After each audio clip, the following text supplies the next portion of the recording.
linha, tá certo? Sobre essa questão, eu vou pedir. A decisão de Vossa Excelência será respeitada. Eu agradeço a sua compreensão. Senadora Simone Tebet. Obrigada, senhor presidente. Como disse, eu peço a tolerância de 3 minutos, se for necessário. Acredito que não. Pela primeira vez, eu vou seguir um script e ler aqui, porque são muitas informações. Agradeço o fato de estar falando depois do senador Alessandro, porque muitos dos questionamentos ele já fez. Mas aqui, para quem me conhece, sabe da minha urbanidade, procuro sempre respeitar todas as pessoas e o farei ao ministro. Em relação ao ministro Eduardo Pazuello, apenas não pedirei desculpa pela firmeza das palavras que serão utilizadas aqui, mas repito sempre com muito respeito.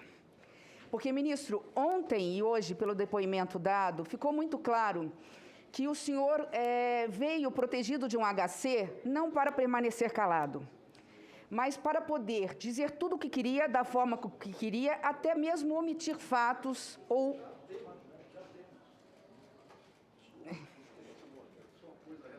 Se puder, por favor, presidente. Eu perdi aqui até a linha de raciocínio. Desculpa, senadora, eu que peço desculpa porque eu estou habituada com o burburinho, mas eu peço desculpas.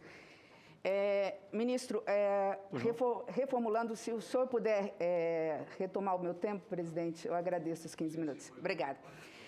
O senhor está protegido por um HC, como disse, pelos depoimentos de ontem e hoje, não porque veio com a intenção de ficar calado, mas para poder dizer tudo o que queria, da forma que queria, omitir fatos, acontecimentos e até, eventualmente, mentir sem medo de poder ser preso. Eu digo isso, ministro, para começar dizendo que as mentiras têm sempre consequências, ou aqui ou lá fora. O seu pedido de HC o coloca na condição de acusado, não por esta comissão, porque por esta comissão o senhor sempre iria e está sendo tratado como testemunha. A razão de ser dessa CPI é para confirmar ou não atos gravíssimos acontecidos no período da pandemia e até mesmo omissões de autoridades públicas, sejam elas quem forem, autoridades federais, autoridades estaduais, autoridades municipais, ministro da Saúde, secretário estadual, secretário municipal, governador, prefeito, presidente da República. Tanta verdade que sim, nós vamos seguir o dinheiro. Há uma ordem cronológica. Primeiro se começa com ministros, depois se busca, através da sequência do dinheiro, o que aconteceu. Quando eu tiver que perguntar, eu me dirijo a Vossa Excelência. Não estou respondendo a sua pergunta. Eu gostaria que Vossa Excelência, por favor, que Vossa Senhoria ou o senhor não me interrompesse, porque é uma linha de raciocínio, e eu vou tomar todo o cuidado para ser o mais educada possível, porque eu, como muitas mães, muitas filhas, estamos extremamente comovidas com o que está acontecendo nesse momento. Sim, senhora. Hoje, nesse mesmo momento, eu estou com uma funcionária que está comigo há 23 anos, que morou na minha casa por muito tempo, me ajudou a criar as minhas filhas, num leito de hospital, me mandou uma mensagem dizendo o antibiótico não está fazendo efeito, está com o pulmão comprometido por conta do coronavírus. Então, peço a Vossa Senhoria, por favor, que escute, porque Vossa Senhoria vai escutar aqui uma mãe, uma filha, aqui Vossa Senhoria está escutando uma brasileira falando. Então, eu gostaria de dizer a Vossa Senhoria que nós estamos prontos para investigar a verdade, ministro. E a verdade diz que pode sim ter havido corrupção, tanto nos estados como municípios, como também no Ministério da Saúde, como aconteceu numa notícia veiculada no Jornal Nacional, que o senhor nomeou um coronel da reserva que em novembro teria, supostamente, é apenas suposição, contratado sem licitação, com recurso do coronavírus, reforma de balcões e da superintendência no Rio de Janeiro, de um prédio do Ministério da Saúde, no valor de 28 milhões de reais, num processo com empresa que já tinha sido declarada inidônea pelo poder público. Nós vamos investigar, como vamos investigar governadores, prefeitos, seja quem for, e se for da nossa responsabilidade, vai constar no relatório, o que não for vai para a Assembleia Legislativa e para a Câmara de Vereadores. Perfeito. E sabe qual é a verdade, ministro? A verdade é que Vossa Excelência, Vossa Senhoria aqui, ou você hoje, não é a única testemunha. Eu acho que essa comissão não precisa fazer a cariação, com todo respeito aos outros ministros. Nesse momento, nessa sala, está havendo uma cariação entre o senhor e as 864 vidas perdidas prematuramente por conta de omissão ou ação dolosa de quem quer que seja. E nós temos que investigar isso. Nessa cariação, nesse número frio, como um sepulcro, tem almas perdidas, mães, filhos, pais, amigos, pessoas que estão pedindo, não um minuto de silêncio dessa comissão, estão pedindo um grito de indignação. Afinal, porque o Brasil é o epicentro, porque o mundo já está tirando as máscaras, tomando vacinas, e nós estamos de joelhos pedindo para os Estados Unidos, para a Índia e para a China por doses extras para poder colocar no braço do povo brasileiro. É por isso que eu estou aqui mesmo sem ser membro desta comissão. Eu não estou aqui para condenar quem quer que seja, mas eu estou aqui para gritar em nome de quem hoje não pode mais gritar. Essas vidas perdidas são um testemunho de uma verdade que não tem como calar ou ser calada. Aqui, essas vítimas dizem tudo, da ação ou da omissão, de Vossa Senhoria ou de terceiros, de quem manda e de quem obedece. Mas aqui não é tão simples assim, porque, repito, nós estamos falando de vidas humanas. E eu tenho certeza que esse epicentro da pandemia no Brasil não é obra do acaso, ministro. Houve mesmo omissão não de inocentes, de culpados. Essa CPI é um grito do qual se espera um eco. Um grito que não pode mais se calar diante da demora da vacinação do povo brasileiro, sob o manto de uma alegação inverídica, irreal, de que foi feito todo o possível. Não foi. Vamos aos fatos. 20 de outubro, o Ministério da Saúde assina 46 milhões de doses com a Coronavac no contrato. 21 de outubro, depois do tweet do presidente da República, isso é cancelado. Manda quem pode, obedece quem tem juízo? Com todo respeito, ministro. O seu depoimento aqui, ontem, em relação à vacina da Pfizer, 5 cláusulas assustadoras. Eu sou professora de Direito Público. Realmente, poderia se discutir cláusulas leoninas no contrato. Mas o senhor dizer que como ministro não pode sentar à mesa com uma empresa, ainda fazendo referência jocosa ao relator, o senhor deveria saber disso? Não. O senador Renan não sabe disso. Eu não sei disso porque nós, como gestores, sabemos que momentos especiais exigem medidas especiais, a própria Constituição e a legislação nos permite isso.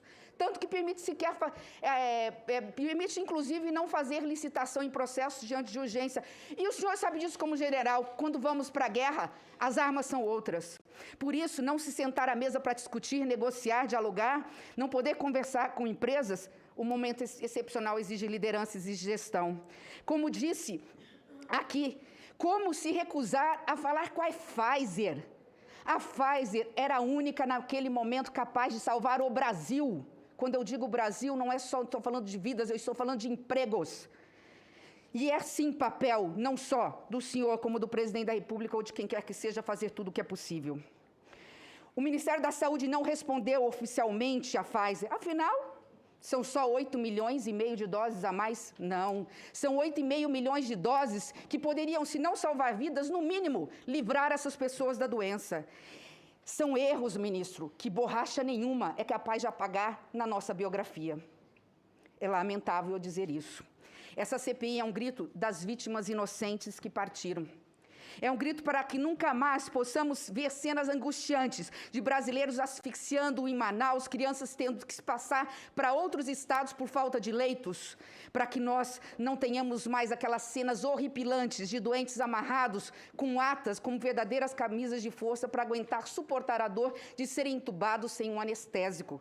Um grito contra a cena dos nossos heróis profissionais da saúde, que na falta de ventiladores mecânicos tiveram que usar os seus braços para levar oxigênio ao pulmão daqueles doentes, porque sabiam que ali estava a diferença entre a vida e a extrema unção. Um grito contra o contraditório, e esse é um contraditório grave, entre a falta e o desperdício de testes do Covid vencidos, e só puderam ser utilizados depois porque a Anvisa teve que prorrogar a data de validade desses testes. Eu estou falando de 7 milhões de testes que, se estivessem nas ruas testando a nossa população, teriam a capacidade de diminuir o número de contaminados, porque essa pandemia se alastrou no Brasil, diferentemente das demais, porque o Brasil foi um dos países que menos fez teste proporcionalmente à sua população. Não sabíamos nem que tipo de vírus que tipo de cepa estava mais presente em cada estado da Federação Brasileira. Vossa Senhoria foi perguntado pelo relator se tinha liderança e gestão, e Vossa Senhoria respondeu algo interessante. Dizer para um general que tem liderança ou gestão é o mesmo que perguntar se a chuva molha. Vossa Senhoria, no Ministério, não fez chover. Aliás, nem soprou uma brisa para que nuvens de chuva pudessem chegar. Vossa Senhoria foi chamado pelo dote de ter e ser um grande estrategista. E eu reconheço que Vossa Senhoria seja como general. Mas eu não estou aqui me dirigindo ao general. Eu estou me dirigindo aqui ao ex-ministro da Saúde. Não houve logística, não houve estratégia. Vacinas que eram para o Amazonas foram parar no Amapá. Foi um avião vazio para a Índia buscar, não sei se IFA ou se vacinas prontas, e voltou vazio. Faltou tudo. Disse aqui, nessa comissão, que precisava ser rápido. EPIs, kit intubação, enfim, vacinas, citou uma série de coisas que precisariam ser feitas. Pois bem, seringas. Em julho de 2020, achando caro, não contratou com a OPAS, esperou para contratar em dezembro. Sabe o que é interessante? Eu vi um áudio que me mandaram, não estou aqui fazendo plágio, porque eu realmente não sei quem é que encaminhou, que diz o seguinte: além de ter esperado até dezembro, presidente Omar, as seringas vieram de frete de navio.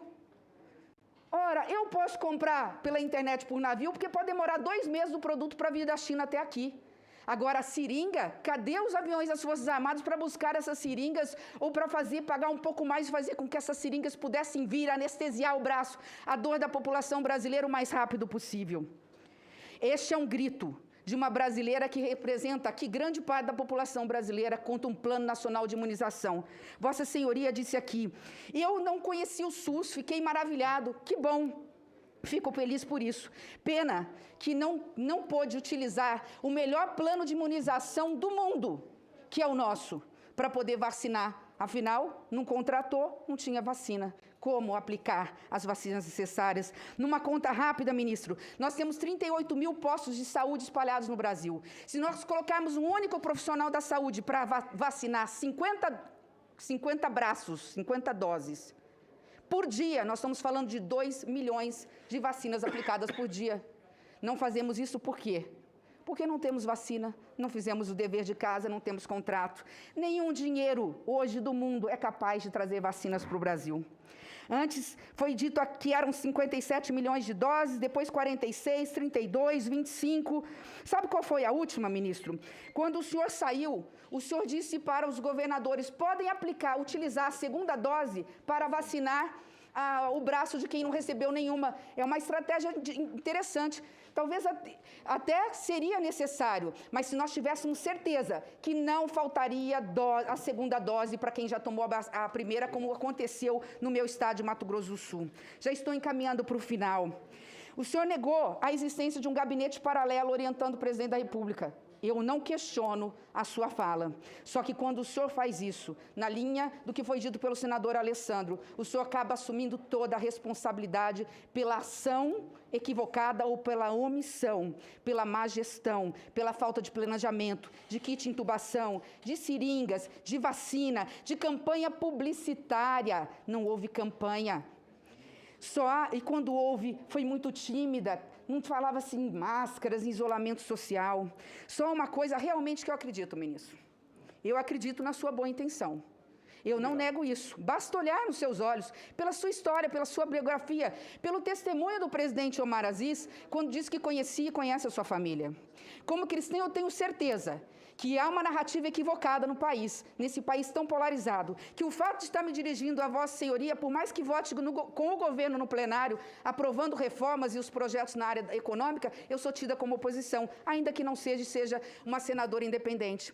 Mas aqui eu quero fazer um testemunho. Eu tenho certeza que Vossa Senhoria não fez essa condução no ministério para querer acompanhar o raciocínio torpe, equivocado, de alguns poucos, inclusive nas redes sociais, que pregam que é melhor deixar todo mundo se contaminar para que haja o efeito, eu não sei o nome, que é efeito manada, efeito rebanho, imunidade de rebanho. Isso é algo que eu tenho certeza que Vossa Excelência não pensa e não agiu como agiu ou deixou de agir como tal, visando alcançar esse objetivo, porque sabe que estamos falando de vidas humanas. Ministro, na minha palavra final, de alguém aqui que está realmente emocionada com tudo que está acontecendo, por ver amigos hoje nos leitos dos hospitais, pessoas que eu não conheço, eu quero dizer a Vossa Senhoria que o Brasil está de joelhos, literalmente, em oração. É um momento que exige de todos nós humildade. Humildade que eu confesso que em alguns momentos eu não vi ontem na conduta de Vossa Senhoria aqui. Mas vejo em muitos momentos quando Vossa Senhoria fala. Só que agora eu tenho que me dirigir ao general. Algo deu errado na sua estratégia, general. Não como general, mas como ministro. Estamos numa guerra civil não declarada contra um vírus mortal. O Ministério da Saúde, sob o seu comando, nos deixou nesta guerra em campo aberto. Nós sabemos que por estratégia militar, nós não vamos a uma guerra em campo aberto. Sem armas, ministro, porque não temos vacina. E com isso, todos nós vestimos uma camiseta com um alvo, bem no nosso peito ou no nosso pulmão. Nós viramos alvo fácil. Seus soldados, general, brasileiros que não fogem à luta, estão morrendo. Então, quando eu estou falando desse número, 441.864 mortes, nós estamos falando de almas que precisam de uma resposta. E a resposta que eu quero de Vossa Excelência. Não assuma a responsabilidade que não é de Vossa Excelência. Fale a verdade, toda a verdade, reconheça possíveis erros, se é que houve, por parte de Vossa Excelência, mas não deixe a população brasileira sem resposta. Porque essas almas têm um dom de nos tocar, e nós aqui temos experiência suficiente para conseguir ler o silêncio, a mentira e a omissão. Muito obrigada, ministro. Eu não vou fazer perguntas, porque aqui é mais um desabafo de quem acompanha essa questão passo a passo. E sem medo de errar, pode aqui dizer, não houve sequer omissão de inocentes. Muitos erraram. Essa CPI é a CPI mais importante da história do Brasil.